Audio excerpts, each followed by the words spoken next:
about it. There is a concept that I'm going to generate myself, is that I want you to like literally think about it in this simple way. You've got like Income Island, and Income Island is where you and everyone else goes and makes money every week or every month. You go to your job, and you're around other people, they're all advancing their careers, and it's all got that. That's Income Island, okay? And then you have these stepping stones across a river, a deep river. And on the other side of that river is Wealth Island. Okay. And that's, just to, put a physical place on it. Let's call it, Southern California. Okay. Let's call it San Diego, or let's call it Malibu, right? Okay.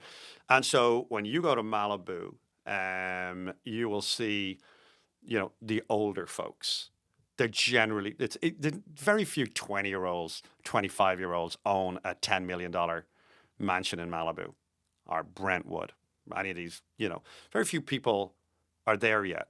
And so Income Island is your opportunity to put those stepping stones in the river over to Wealth Island. Now, if you spend all your income in your life and you keep on upgrading your life, you get married, you buy the nicest cars, you get the nicest houses, and so you continue to go to your job every day. And you contribute, a smart person at that point will contribute to a 401k. But you'd be amazed how many millions of people don't. They don't see it that way. They just income, they live paycheck to paycheck. Right.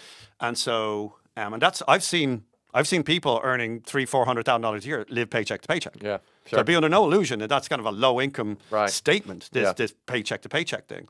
Paycheck to paycheck can be at any income level. And this is people who just don't understand that one day they will be older, or that one day that job, they'll age out of it. One day they'll get too expensive for their boss. One day they'll walk in the door, and we're talking about burn your boats. In our previous podcast, we talked about it, where burn your boats is about you deciding to burn your boats. But there's a lot of times in your life where somebody else will burn your boats for you. Whether you like it or not. Whether you like it or not. And so it is incumbent on you, when you're in Income Island, to put those stones into the river, so that those stepping stones into the river, so that you can make your way over to Wealth Island. Yeah. And on Wealth Island, you don't really have to care. Right. There's no more financial anxiety.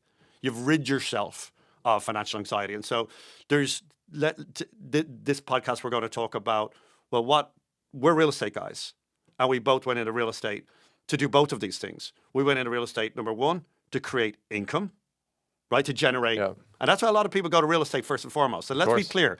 What is that? Like, a realtor goes to real estate to make income. An engineer goes to real estate to get a job as an engineer. Right. A flipper goes to real estate to make his first couple of $100,000. And then they very, very quickly, if you're are a lender or a mortgage broker, and they can build businesses around these things. But it is amazing, absolutely amazing, how many flippers I know, how many realtors I know, how many mortgage brokers who own large mortgage companies, and they have got a front row seat in outside of equities and maybe a bond strategy, and real estate and building a business. That they're the three areas of wealth creation. They're the three, from what I can see, they're the three areas where you can leverage yourself the most. But it's amazing to me how many people have a front row seat. They service wealthy people all day long. They deal with wealthy people.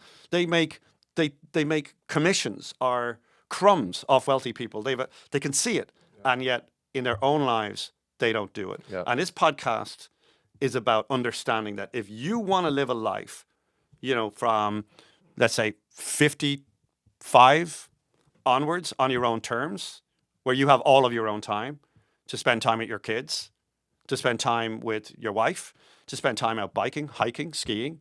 If you want that time and you want the income to be able to do it, it's imperative that you understand that in your early life, in your 20s and in your 30s, you need to be planting those seeds. So that's where we're going. Yeah. And that's my view on income is not wealth. Income is simply the ability to play the game and put the stones in the river.